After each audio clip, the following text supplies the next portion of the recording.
Այս տարի իշխանության նյարդերին պարբերաբար ազդել են ու դաժանաբար հարվածել հենց այս 10 գործիչները։ Եվ այսպես. Շիրայր Սեյֆիլյան,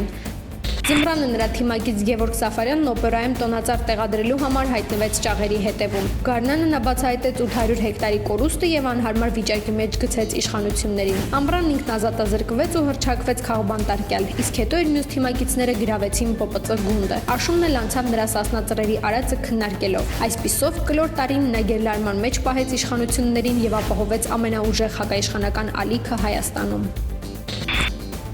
Զարուհի Փոստանջյան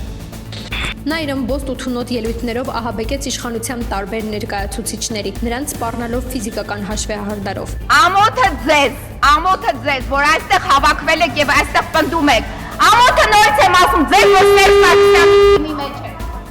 Տիգեն Սարգսյանը ցանկացավ նրան հայոյել, բայց վկայակոչելով իր դասիրակությունը մի կերպ զսպեց յուր նախարարական ցասումը։ Մի ելույթ, որին չեմ անդրադառնա, դա Զարուհի Փոստանջյանի ելույթն է, որովհետև իմ հայերենը չի ներում շատ շիտակ լինել այդ պատասխանի մեջ առանց հայոյանք օգտագործելու։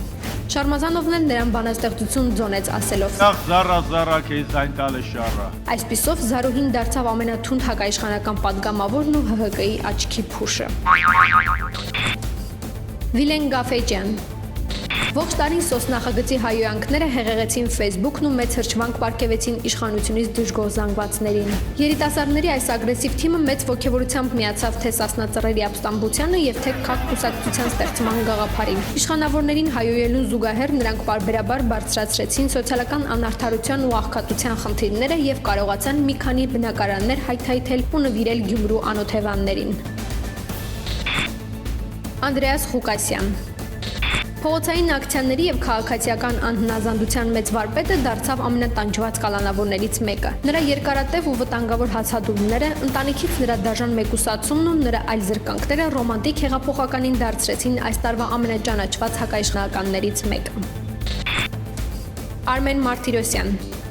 Նա այս տարի եւս դարձավ իշխանության հետ փողոցային մարտերի հերոս եւ կրկին ազատազրկվեց, սակայն ի տարբերություն իր այլ բախտակիցների նա շուտով ազատ արձակվեց։ Չնայած նրա փողոցային պայքարն այս տարվա աշնանն ավարտվեց, սակայն միասնական ընդդիմություն ձևավորելու իր անդրկուլիսյան աշխատանքներով ժառանգության փոխնախագահը շարունակեց իշխանություններին նյարդայնացնելու իր մեծ առաքելությունը։ Վարուժան Ավետիսյան Նրա մայրը տարեվերջին հանդես եկավ չափազանց հուզիչ հայտարարությամբ, որով իր մեծ սերն ու աջակցությունը հայտնեց իր ազատազրկված որդուն։ Ողջ տարին նա իր ինտելեկտուալ քննադատություններով քարկոծեց իշխանություններին, իսկ հուլիսին դարձավ ՊՊՑ գունդը գրաված սասնածռերի հիմնական առաջնորդը։ Վահան Բադասյան Կոռուպցիայի մասին նրա հայտարարությունները ցնցեցին ողջ հանրությանը, քանի որ նա մեղադրեց բանակի մի շարք բարձրաստիճան պաշտոնյաների պաշտոնավարման ընթացքում մեծ կարողություն դիզելու մեջ։ Արցախյան պատերազմի անվաղ հրամանատարը եւ ներկայիս համեստ ֆերմերն իր սուր լեզվով եւ անվաղ հայտարարություններով ընդդիմացավ ոչ միայն իշխանություններին, այլև տարվա մեջ մի քանի անգամ իշխանության հետ համագործակցած Լևոն Տեր-Պետրոսյանին։ Նիկոլ Փաշինյան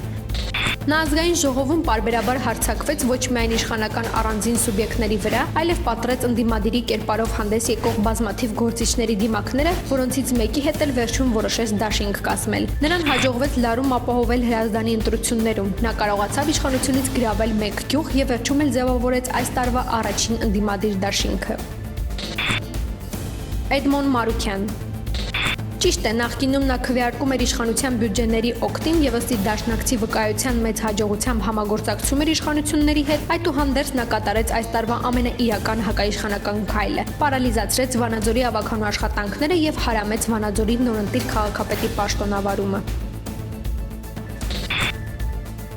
Վարդան Օսկանյան Նրա կուսակցության աղմկոտ սկիզբը որոշակի անհանգստություն առաջացրեց իշխանական շրջանակներում, սակայն թիմ ընտրություններին նրա անհաջող արդյունքները խաղաղեցրին այդ անհանգստությունը։ Փորձված քաղաքական գործիչն արագորեն վերագտավ իշխանություններին լարելու մի նոր ճանապարհ ու արդեն տարեվերջին շրջանառեց Սերյան Օհանյանի եւ Ռաֆի Հովհաննիսյանի հետ հնարավոր դաշինք կազմելու լուրը։ Այսպիսով 2016-ին այս տասնյակը կարողացավ միայն անհանգստացնել ու հայոյել իշխանություններին, իրական փոփոխությունները թերևս թողնելով հաջորդ տարվան։